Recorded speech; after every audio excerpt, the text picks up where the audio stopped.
네, 해외 순방 중인 윤석열 대통령의 비속어가 담긴 현장 영상이 공개돼 논란이 일고 있습니다. 대통령실은 그 대상이 미국 의회가 아닌 우리나라 야당이라고 해명했습니다. 네, 대통령실의 해명이 사실이더라도 협치 대상인 야당을 향해서 비속어를 썼다는 점에서 논란이 있을 것으로 보입니다. 관련된 내용들 김연아 전 의원, 서용주 더불어민주당 상근 부대변인 두 분과 함께 짚어보겠습니다. 어서 오십시오. 어서 오십시오. 안녕하세요. 네, 어제 하루 미국과의 48초 환담 그리고 일본과의 30분 약식 회견보다 더 눈길을 끈 부분이 역시 윤석열 대통령의 그 비속어 실언 영상이었습니다. 한미 정상의 만남이 끝난 뒤에 윤 대통령이 비속어를 쓰면서 미국 의회를 폄훼하는 듯한 발언이 영상에 잡혀서 논란이 됐었는데 이게 미국 의회다라는 논란이 있자 김은혜 홍보수석이 어젯밤에 긴급하게 브리핑을 열고 반박에 나섰습니다. 대통령실의 반박은 어떤 내용인지 한번 듣고 오시죠. 다시 한번 들어봐 주십시오. 국회에서 승인 안 해주고 날리면 이라고 되어 있습니다. 여기서 미국 얘기가 나올 리가 없고 바이든이라는 말을 할 이유는 더더욱 없습니다. 또 윤 대통령 발언에 이어서 우리 국회에서 노력하겠다는 취지의 박 장관의 말은 영상에 담겨 있지도 않습니다. 결과적으로 어제 대한민국은 하루아침에 70년 가까이 함께한 동맹국가를 조롱하는 나라로 전락했습니다. 대통령의 외교 활동을 왜곡하고 거짓으로 동맹을 이간하는 것이야말로 국익자해 행위입니다. 네, 국회에서 이 XX들이 승인을 안 해주면 바이든은 쪽팔려서 어떡하냐라고 이게 언론에서 많이 돌다 보니까 이걸 그 EXX라고 지칭한 것이 미국 의회가 아니라 우리나라 국회 야당을 겨냥하는 것이었고 승인을 해주지 않으면 바이든은 쪽팔려서 어떡하냐가 아니라 날리면이다. 바이든이 아니다. 승인 안 해주고 날리면 쪽팔려서 어떡하냐. 그러니까 그 주체가 윤 대통령 당사자라는 것 같습니다. 자, 이 해명 어떻게 들으셨습니까? 저도 어제 이제 처음에 이 보도를 보고 나서 좀 놀랐습니다. 그런데 이제 들여다 보니까 공식 마이크를 잡고 무슨 회견장에서 하신 말씀은 아니고 이동 중에 이제 보통 우리가 풀 카메라라고 해서 모든 언론사를 대변해서 이제 큰 카메라는 대표적으로 몇 개만 이제 네. 계속 실시간으로 대통령을 따라가면서 이제 그걸 또 라이브로 전송을 하는데 공동 기자단이 들어가죠. 그렇죠. 이제 예. 거기에서 그 라이브로 시청된 거를 지금 현재로서는 국내에 뭐 SNS를 봤던 국민인지 유튜버인지 알 수는 없지만 어쨌든 언론단에서 이걸 뭐 이렇게 편집을 해서 내보낸 건 아니라는 게 전해지고 있는 얘기인데 어쨌든 간에 이제 우리나라에서 먼저 논란이 됐죠. 그래서 저도 처음엔 좀 귀를 의심했고 그런데 또 김은혜 홍보수석 얘기를 들어보니까 참 이게 아이러니한 게 소음이 막 섞여 있고 움직이는 동안에 한 얘기라서 그런지 또 이렇게 얘기했다고 생각하고 들으면 그렇게 들리고 또 김은혜 홍보수석이 얘기한 것처럼 또 생각하고 들리면 이게 바이든이 아니라 날리면에도 또 들리는 그런 좀 아주 오묘한 상황이 됐습니다. 그래서 무엇보다 지금 중요한 건 아직도 대통령이 이제 해외 순방 중이시고 또 외국에서 외교적 일을 보시고 있는 상황인데다가 이게 이제 어저께까지만 하더라도 우리 언론상에서 언급이 되다가 이제 어제 밤부터는 이게 이제 영어로 해외 언론에서 이제 번역이 되면서 조금 파장이 커지고 있는 것 같습니다. 예. 뭐 일단은 대통령 홍보수석의 공식적인 좀 해명을 저희는 신뢰해 줘야 된다고 생각이 되고요. 어쨌든 이게 우리 내부의 문제가 아니라 외부 외교적인 문제로 좀 확산되는 거에 대해서는 저희가 좀 같이 협력을 해야 된다는 생각이 들고 예. 그 이후에 이제 순방을 다 마치시고 난 다음에 이것에 대한 뭐 또 그런 뭐 야당 국회의원을 향한 얘기였느냐라고 하는 논란은 좀 국내에 들어오시고 나서 서로 얘기를 해보면 어떨까 하는 생각을 해봅니다. 예, 우선은 홍보수석의 해명을 좀 믿는 방향으로 또 그렇게 생각하고 들으면 또 들렸다라고 또 얘기하셨는데 어떻습니까? 이 대통령의 발언도 여러 번 들어보셨을 것 같거든요. 여러 번 들었죠. 처음에는 이제 귀를 의심했죠. 설마 이렇게 했을까. 근데 저는 좀 속이 상해요. 그러니까 이제 윤석열 대통령이 국내에 있을 때는 야당으로서 윤석열 대통령의 국정 운영에 대해서 어떤 비판도 하고 하지만 그래도 대한민국을 대표해서 외국에 나가셨잖아요. 그러면 대한민국을 대표하는 분이에요. 그러면 여야를 막론하고 외교를 잘하고 오기를 바라는 게 당연한 이치입니다. 네. 그런데 지금 제가 가서는 이제 조문 논란도 있었지만 유엔 총회 이후에 이게 미국과 일본과의 정상회담 하는 과정들 봤을 때 이게 우리나라의 대통령이 어떤 이런 조롱과 어떤 이런 국제적인 망신의 대상이 돼버린 게 속상하다라고 일단 말씀드리고요. 근데 저는 이제 그 지금 대통령실에서 얘기했던 부분 날리면 이게 바이든이 아니라 날리면이고 그다음에 국회에 대한 어떤 비속어 이 땡땡이라고 해서 뭐 하는데 이거는 이제 변치 않은 건 이 XX라고 한 거는 사실이에요. 팩트잖아요. 그게 대상이 누구냐? 예. 그러니까 이게 미국 의회냐, 한국 이 국회냐, 이거는 변함이 없어요. 그런데 이 아마 12시간이 걸렸어요. 이걸 해명하는 데 있어서. 솔직히 얘기하면 이런 영상이 바로 나왔을 때 홍보수석이나 대통령실에서는 윤석열 대통령한테 확인하면 되는 겁니다. 이런 발언이 있습니다. 뭡니까? 그러면 야 이거는 미국 의회가 아니라 한국 국회에 대해서 얘기한 거야. 그리고 바이든 얘기한 적이 없어. 날리면이라고 했어. 라고 하면 즉각적으로 대응을 해야 됨에도 불구하고 12시간 동안 어떤 머리를 짜서 나온 게 이건가 라는 생각이 들어요. 그러니까 이렇게 국제적으로도 외신에서 나와서 미국과 한국과의 외교 자체도 잘못하면 삐끗거릴 수 있는 상황이면 재빨리 대처했었어야죠. 그런데 이제 바이든이라는 말을 날리면으로 이렇게 해명한 자체를 보면 좀 국민을 우습게 하는 것 같아요. 저는 그런 생각이 드는 건 그냥 바이든이든 뭐 국회, 미국 의회든 한국 의회든 그런 조석으로 사용한 거에 대해서 즉각적으로 이건 사적 이야기다. 밖으로 안 나가고 그냥 편하게 얘기한 게 좀 가감없이 나갔다. 죄송하다. 뭐 오해를 하지 않았으면 좋겠다. 뭐 바이든 대통령은 걱정해서 한 말이다. 이렇게 하고 치고 나갔었으면 훨씬 더 이렇게까지 문제를 안 키울 텐데 이게 이제 보면은 거짓말이 보통 눈덩이처럼 커진다고 그래요.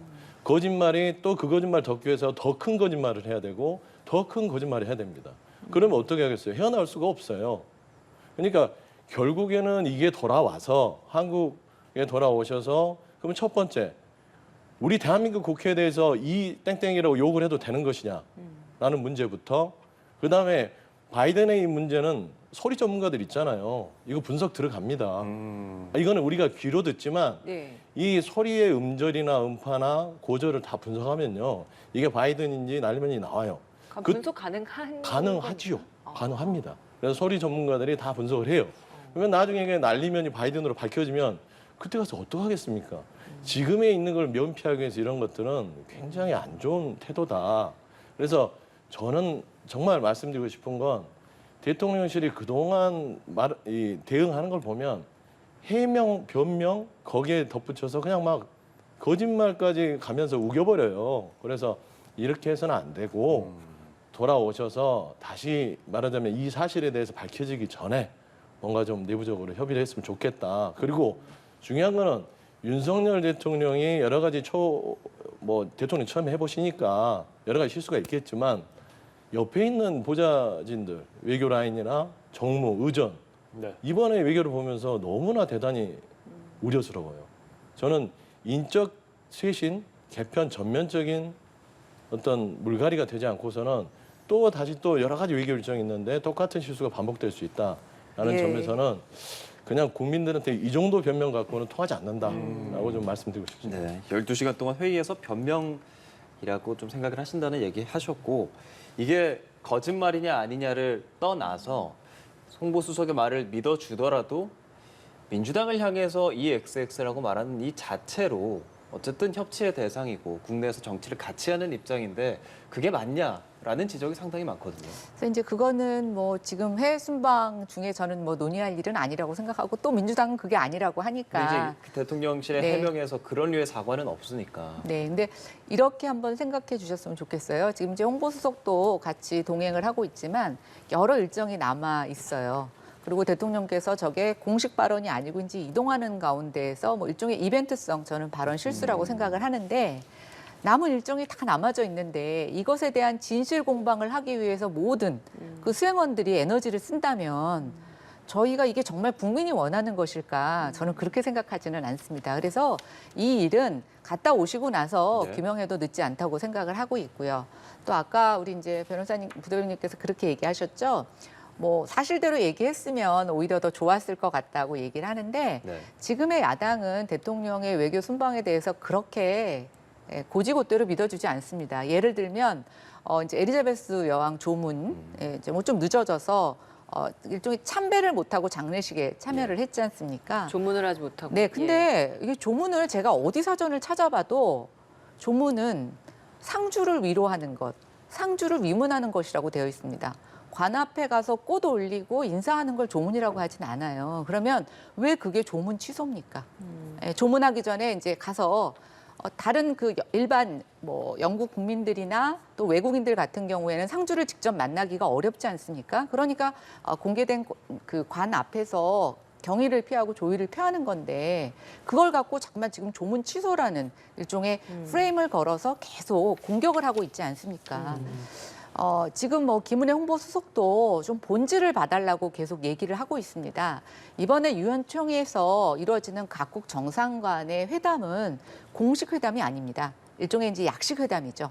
유엔 정기총회 와서 그냥 수시로 만나는 건데 모든 외교관에 이제 외교를 오래 하셨던 분들의 얘기를 들어보면 유엔 총회에서 제일 인기 많은 사람이 두 사람이라는 거예요. 유엔 사무총장, 네. 그다음 미국 대통령. 그러니까 이제 서로 만나려고 엄청나게 노력을 하고 또 다행히 우리가 그 외교 라인 중에서 가기 전에 이랬죠. 우리 이제 미국하고 미국 대통령하고 정상회담 할 것 같다 얘기를 했죠. 저는 그게 거짓말이라고 생각하진 않습니다. 굉장히 긍정적인 답변을 받았던 것 같아요. 근데 지금 보시면 미국이나 일본 할 것 없이 모두 다 지금 국가 정상들이 굉장히 낮은 지지율을 받고 있고 또 국내 문제 때문에 굉장히 어려움에 노출되어 있습니다. 지금 상대방을 의식할 만큼, 상대방을 대접해 줄 만큼 두 정상이 여유가 없어요. 그러면 저는 우리하고 만나기로 했다가 그렇다고 확실한 장소나 시간을 정한 건 아니었으니까 거기에 상황이 어떻게 바뀌면 저는 변경될 수 있다고 생각됩니다. 물론 그 자리에서 존중을 받았으면 더 좋았겠지만 아니 어느 대통령이 자기 나라에서의 자기 정치적 입지보다 상대방을 더 우선시 해주겠어요. 그래서 뭐 그렇게 해서 일어날 수 있는 일이고 두 번째 외교적 성과가 가서 악수하고 정시에 만나는 것만으로는 성과가 이루어지지 않는다라는 것을 이제 국민들은 다 아십니다. 예. 우리 김정은 위원장하고 어떻게 했습니까? 남북에서 뭐 그 국가 경계선을 넘어서 악수를 하고 하노이 회담 때도 뭔가 큰 게 있을 것 같았지만 실질로 아무런 저희의 소득이 없었고 그런데도 문재인 대통령 뭐라고 하셨죠? 기다려야 된다. 그 약속이 예. 지켜져야 된다라고 얘기하셨던 것처럼 그 말씀을 존중한다면 외교적인 성과는 그 시간에 그 순간에 일어나는 것이 아니라 때로는 시간이 오래 걸릴 수도 있습니다. 그래서 하물며 지금 순방이 끝나고 돌아온 것도 아닌데 우리가 빈손 외교다 뭐 이렇게까지 폄하하는 것 자체는 스스로 우리에 대한 자긍심이 너무 적은 게 아닌가. 그리고 오히려 그렇기 때문에 야당이 대통령과 여당에 대해서 일방적으로 정쟁만 일삼으려고 하는 게 아니냐라는 오해를 살 수 있다고 생각이 됩니다. 그래서 예, 아까 제 알겠습니다. 그 부분은 오시고 나서 한번 논의를 해도 늦지 않다 이렇게 생각합니다. 예, 자, 이 국익 관점에서 지금 이렇게 이 관련된 진실 공방을 벌이는 것은 바람직하지 않다. 외교적 성과 역시도 지나치게 폄훼하는 것에 대해서 지적을 하셨는데 그럼 이 질문을 드려볼게요. 이 현장 영상 공개하는 거에 대한 적절성 역시도 지금 이 국익 관점에서 여러 가지 이 지적이 있지 않습니까? 국민의 알 권리나 혹은 더 잘못되는 것을 바로잡기 위해서는 공개가 필요했다. 그리고 이게 뭐 일부러 뭐 비판하기 위해서 만든 것이 아니라 대통령이 직접 실수를 한 것이기 때문에 어쩔 수 없는 것이 아니냐 이런 지적이 있는 반면에 국익 차원에서 이것은 굳이 공개를 했어야 했느냐 이런 지적도 있어서요. 어떻습니까?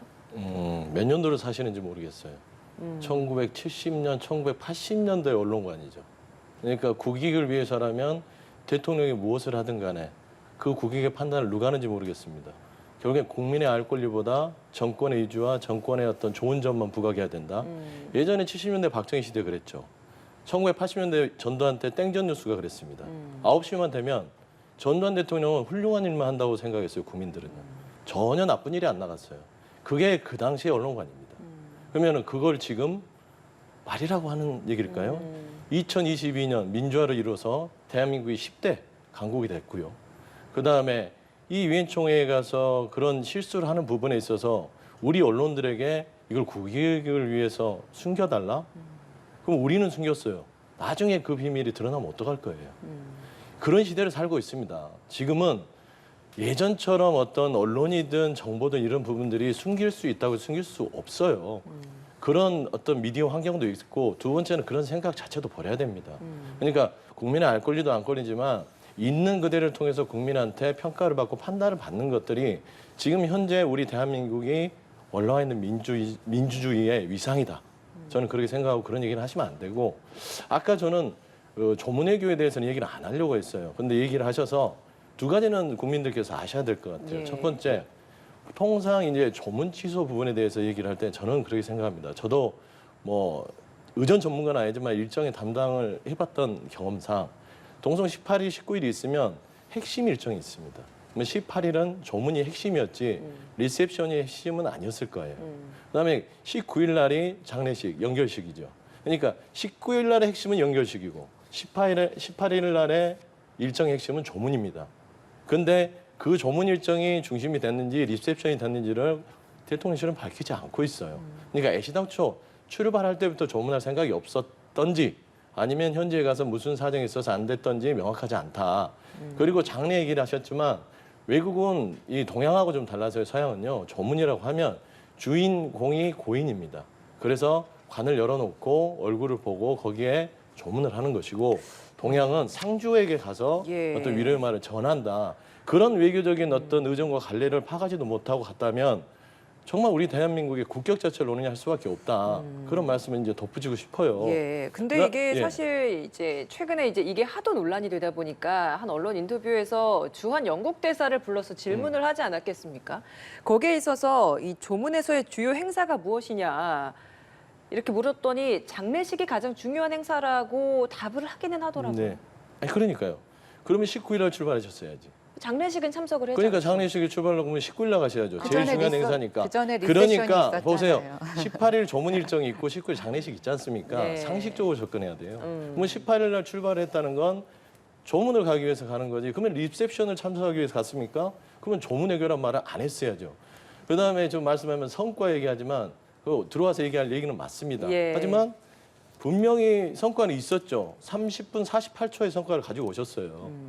근데 정말 속상한 건 미국한테 홀대받는 부분들, 일본을 쫓아가서 만나달라고 해서 30분을 만나는 부분들, 이런 것들은 국민들이 외교적인 정서에 있어서는 굉장히 낮은 점수를 줄 수밖에 없고 예. 국민 스스로가 일본에 굴욕한 듯한 느낌의 외교적인 알겠습니다. 어떤 평가를 할 수밖에 없어요. 예. 굉장히 이 조문 속상하다. 외교 관련해서서는 저희가 뒤에 좀 더 예, 질문을 그러니까요. 더 그래서 아까 드려보도록 얘기하신 게 하겠습니다. 빈손외교라고 하면 안 된다고 하지만 저는 평가는 받아야 된다라고 봅니다. 이게 우리야 뭐 이 동영상을 몇 번씩 돌려보면서 바이든이야 날리면이야 이렇게 들어보고 생각해보고 자막도 비교해볼 수 있지만 외국인들 입장에서는 이렇게 번역된 그 문장만 갖고 아 이렇게 얘기했구나라고 알 수밖에 없거든요. 아까 전에도 이제 해외에서 네. 보도가 되고 있다는 말씀을 해주셨는데 거기서 오히려 번역이 조금 더 심하게 네. 거의 욕처럼 이렇게 번역이 되고 있다 이런 보도들도 나오고 있어서 이게 외교적인 측면에서 분명 우리나라에게 가져올 안 좋은 점들이 많이 있을 것 같거든요.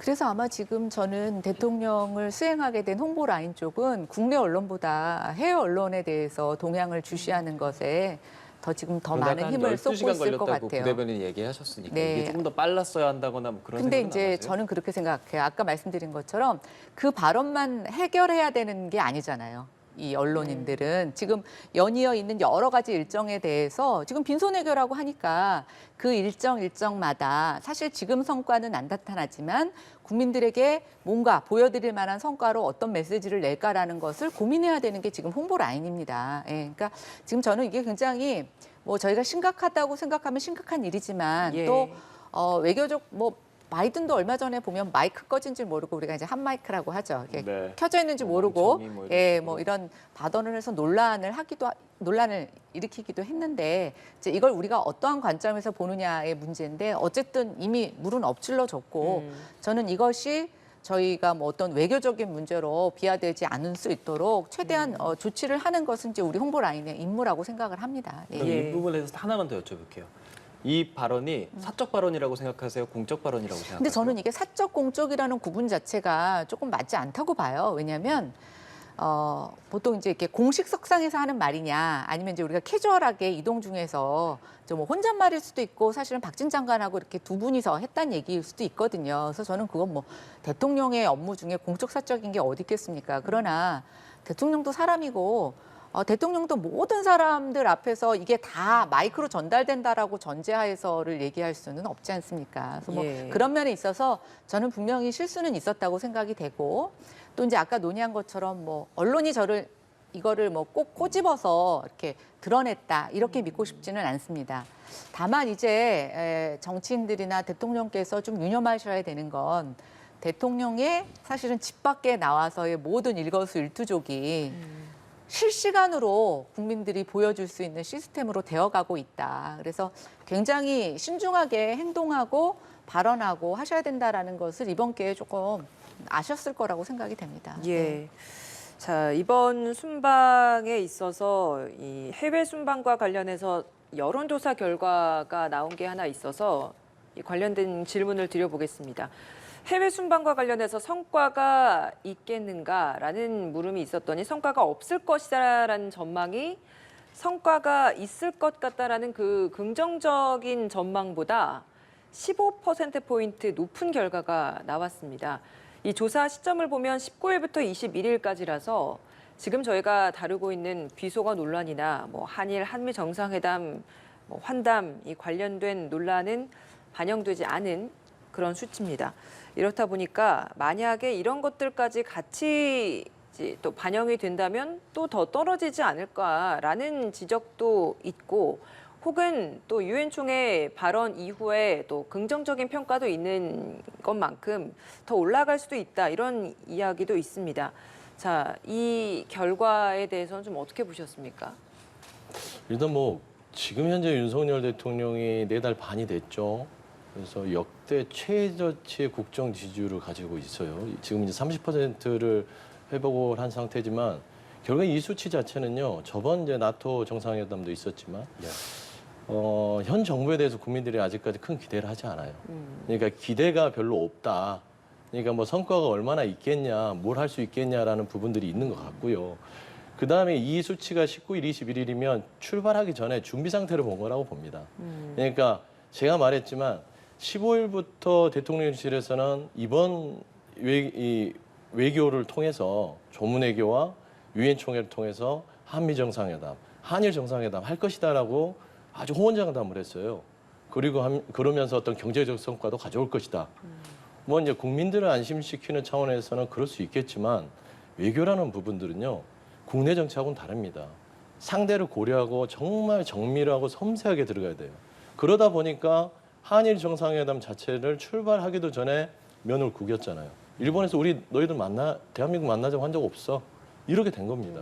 그러니까 그런 것들이 쌓여서 국민들이 봐서는 출발하기 전부터 우왕좌왕하는구나 라고 판단했을 부분이 있고, 그다음에 다녀와서도 저는 그렇습니다. 나머지 어떤 외교 성과는 와서 말씀을 서로 간에 논박을 하겠지만, 이 사적 발언이라고 칭하는 어떤 막말 논란, 상대국에 대한 막말 논란은요, 상당히 오랫동안 진통이 갈 수 있다라고 보는 겁니다. 그러면은 이 기대치는 다음 외교 어떤 기대에도 영향을 미칠 것 같아서요. 저는 국정 지지율이 다음 주 되면요, 다시 또 20%대로 떨어질 것 같다라는 생각이 들어요. 근데 저는 민주당 입장에서 말씀드리면, 네. 미국 의회와 불편한 관계가 풀 수가 없으니까 민주당한테 이 XS라고 한다면 민주당 그걸 받아줄 자신이 있습니다. 아, 그래요? 그래서 국익에 도움이 된다면 민주당이 받죠. 하지만 조금 더 나머지 부분은 솔직했으면 좋겠고요. 덧붙이면 일본을 쫓아가고 그다음에 바이든을 쫓아가는 그런 열정으로 좀 민주당 야당과 협치를 하기 위해서 좀 쫓아다녔으면 좋겠어요. 그러신다고 한다면 민주당은 억울하지만 이런 윤석열 대통령의 외교적 실수를 덮어줄 의향이 있다라는 좀 말씀을 드리고 싶습니다. 네, 윤 대통령이 귀국하고 나서 여야 지도부 만나기로 했잖아요. 그러니까 회동 추진하겠다라고 했는데 지금 이 비속어의 대상이 야당이라고 이제 겨냥이 된 상황이라면 이 만남도 과연 잘 이루어질까라는 의문들이 있는데 그러면 민주당 입장에서는 뭐 말씀하시는 바에 따르면 뭐 대승적으로 만남 추진할 수 있다 이런 아니 입장이시라는 조건이 겁니까? 붙었잖아요. 좀 그 기시다를 쫓아갔듯이 일정도 안 잡아줬는데 그 유엔 주일 대사관 건물까지 쫓아가서 만나는 마음으로 민주당에 좀 오셔서 만나달라고 하고 바이든 48초 만나려고 중소기업 그런 직접 민주당을 예방을 해야 그러면 만나주겠다. 예방이 아니더라도 그런 예. 제스처라든지 어떤 그런 게 하나도 없잖아요. 그다음에 여야 만난다고 하지 않습니까? 예. 여야를 어떻게 만납니까? 우리 야당만 만나야지. 지금 현재 여당이 어떻게 될 줄 압니까? 지금 전진석 비대위가 그대로 갈까요? 또 만약에 비대위가 형해화되면 어떡합니까?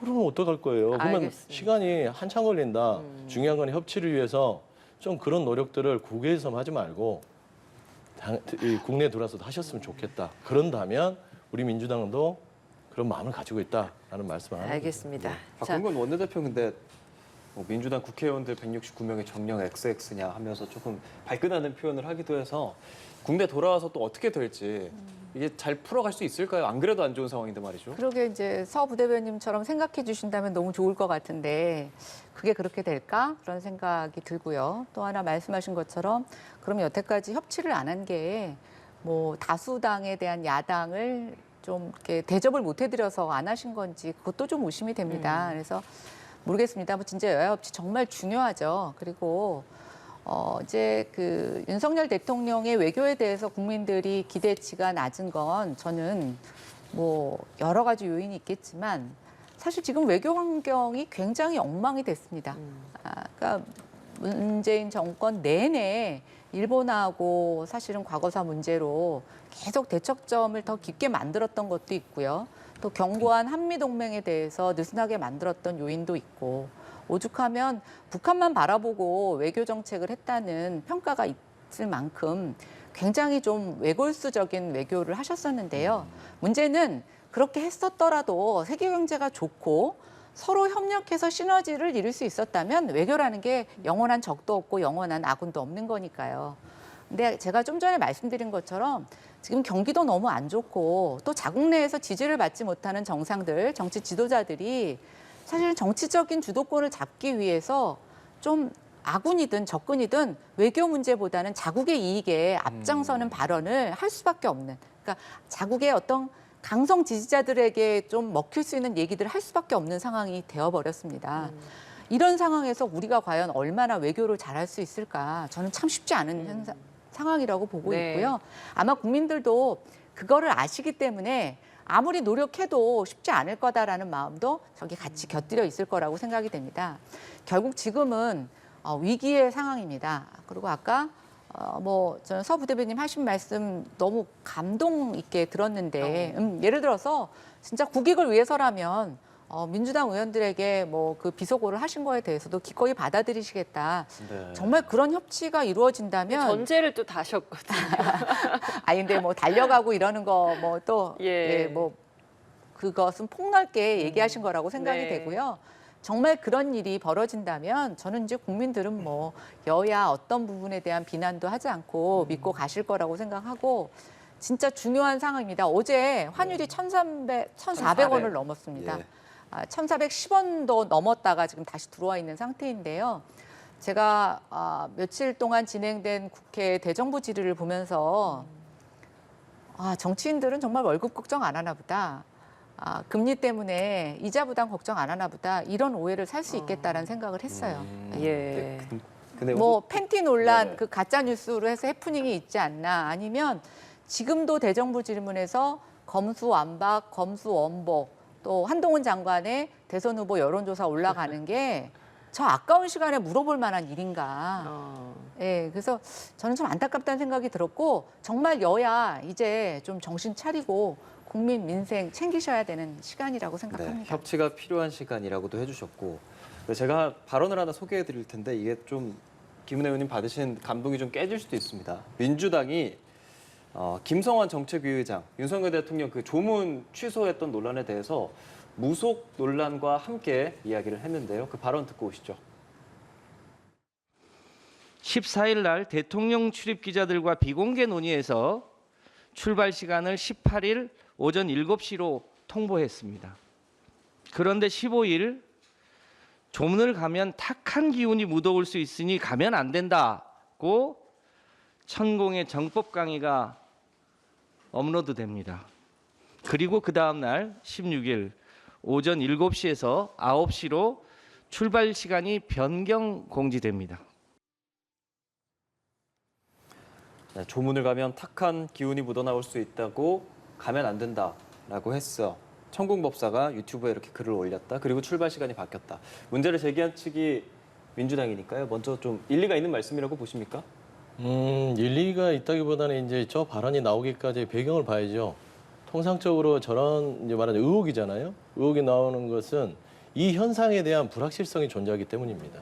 그러면 18일 날 왜 7시에 갔던 거를 9시로 바꿨는지를 대통령실에서 얘기해 주지 않아요. 그러니까 7시에만 출발했으면 조문도 하고 리셉션도 하고 그날 일정을 충분히 소화했을 텐데 이거를 7시에서 9시가 전날 바뀌어요. 근데 그 이유는 밝히지 않습니다. 그래서 이 정도에서 왜 조문 외교가 지가겠지라고 했을 때는 대통령실이 말끔하게 이 2시간은 이런 이유로 아니면 아침에 어떤 일정이 있어서 이런 이유로 늦게 출발했습니다 하면 이런 얘기를 할 이유가 없죠. 저는 그렇게 생각하고요. 무소까지 얘기하는 것들은 결국에는 뭐 크게 뭐 합리적인 건 아니겠죠.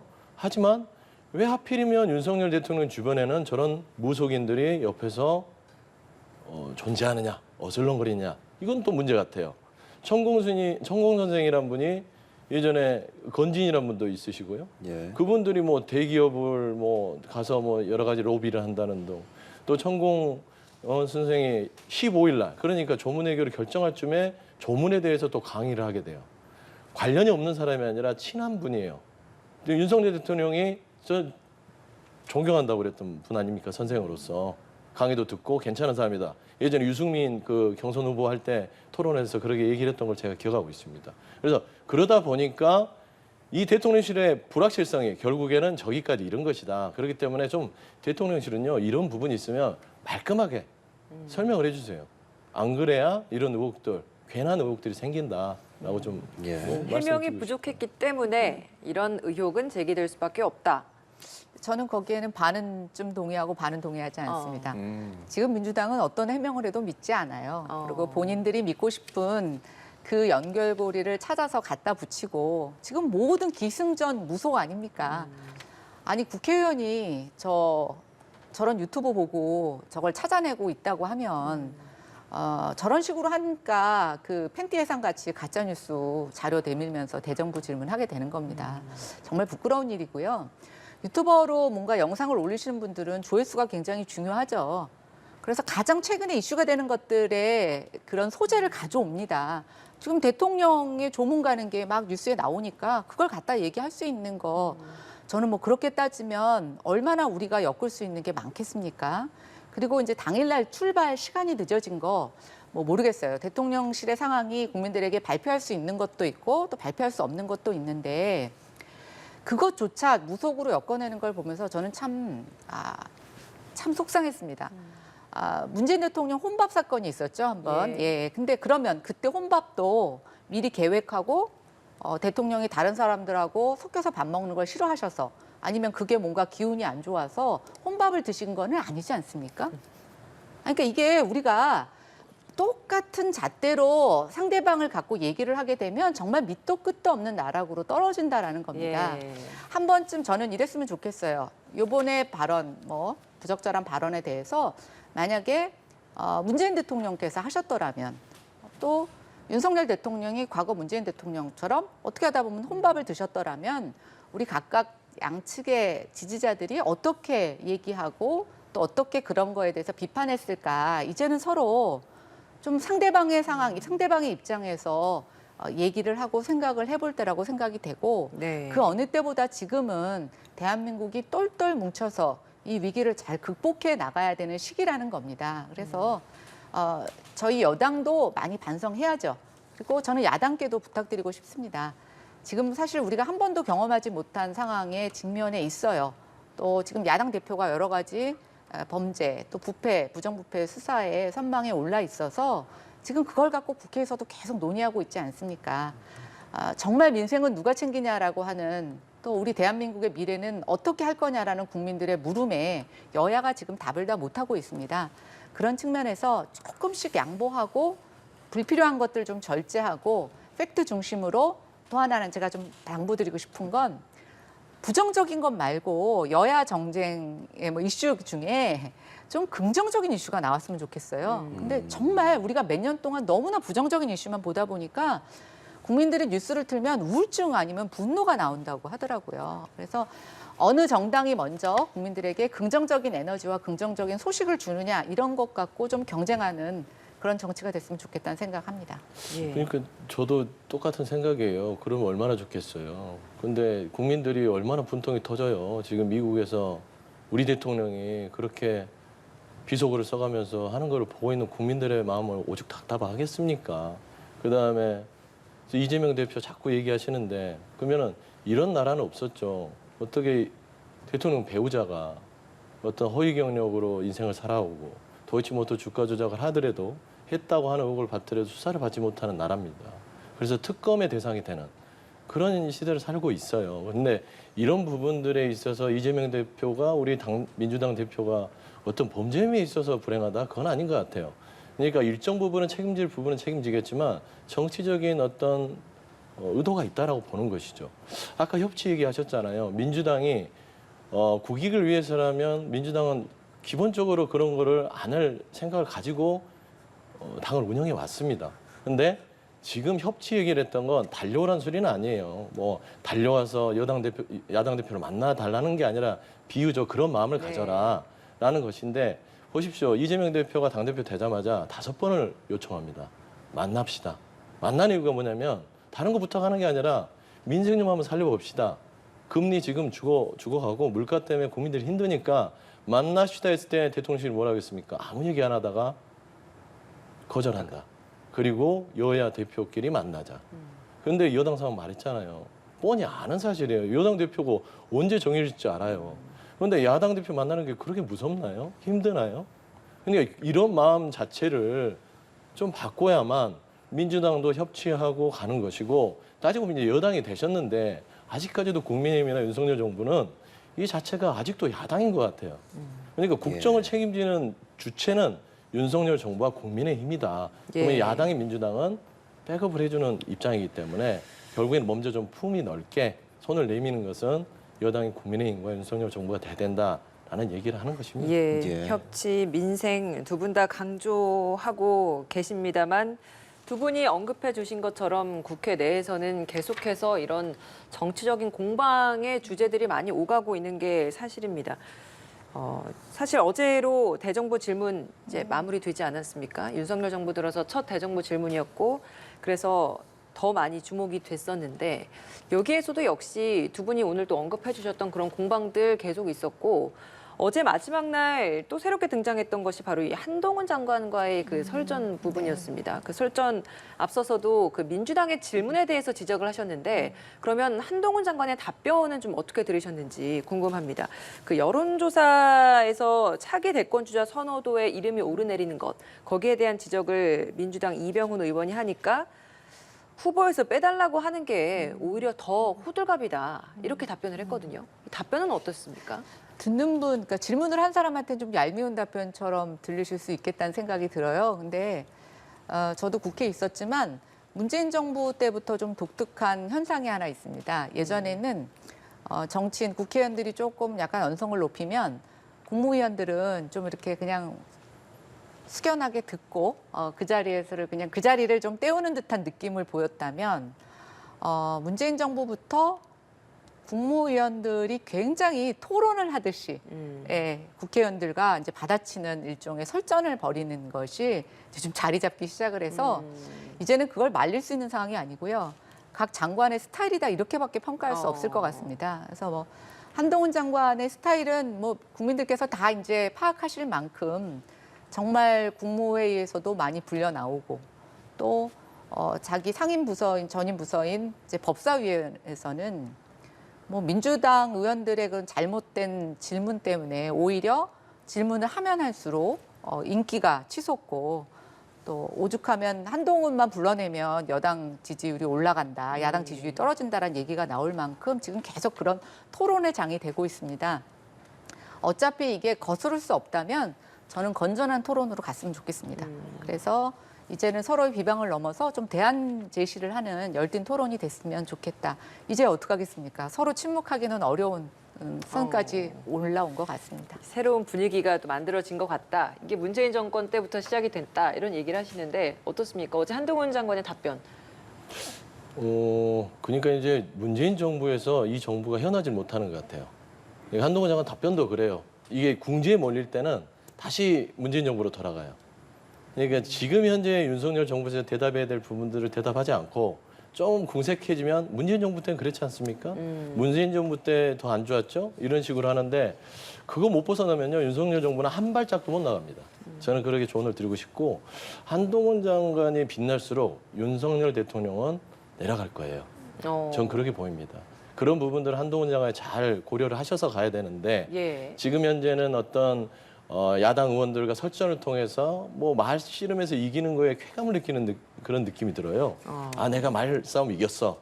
나 멋있지? 나 좀 잘 나가. 뭐 이런 느낌을 갖는 듯한 느낌. 그래서 그런 본인한테 도움은 안 될 것 같아, 장기적으로 봐서는. 그럼 이 질문만 하나만 좀 드려볼게요. 네. 민주당 의원이 한동훈 장관에게 했던 어제 그 질문이 대정부 질문 자리에서 한동훈 장관의 차기 대권 주자 선호도에 이름 오르내리는 것에 대해서 빼달라고 하는 게 대통령에 대한 도리가 아니냐 이런 질문을 하는 것, 그 적절성에 대해서는 어떻게 생각하십니까? 저는 몇 번 얘기를 했어요. 뭐 할 수 있다고 봅니다. 대정부 질문이 이게 한정이 돼 있지는 않아요. 말씀하면 뭐 정책적인 것도 있지만 현안으로 질문을 합니다. 저는 몇 번이나 한동훈 장관한테 여론조사 오르락 내릴 때 저 같으면 이걸 빼달라고 요청을 할 것이다. 그래 가능하니까 예. 본인한테 도움이 안 된다. 그러니까 지금 법무부 장관 시작한 지 얼마 되지도 않았는데 벌써 대권 주자의 여론에 오르락 내리는 건 윤석열 대통령이 지금 예쁘니까 봐주지만 어느 정도 시간이 지나면 나를 넘어서네? 그럼 미운털이 바뀔 수 있어요. 그리고 얘기하는 거 보세요. 알겠습니다. 빼달라고 하면 호들갑이다. 근데 윤석열 대통령은 당시 빼달라고 했잖아요. 그러면 윤석열 대통령은 당시에 호들갑 떨었나요? 그런 겁니다. 그래서 이런 부분에 있어서 겸허하게 검토해 보겠습니다. 하면 끝나지. 그거를 굳이 말꼬리 잡고 싸우고 있는 게 썩 알겠습니다. 그렇게 좋아 보진 않았습니다. 예, 말씀 잘 들었습니다. 김연아 전 의원, 서용주 더불어민주당 상근 부대변인 두 분과 함께 말씀 나눴습니다. 고맙습니다. 고맙습니다.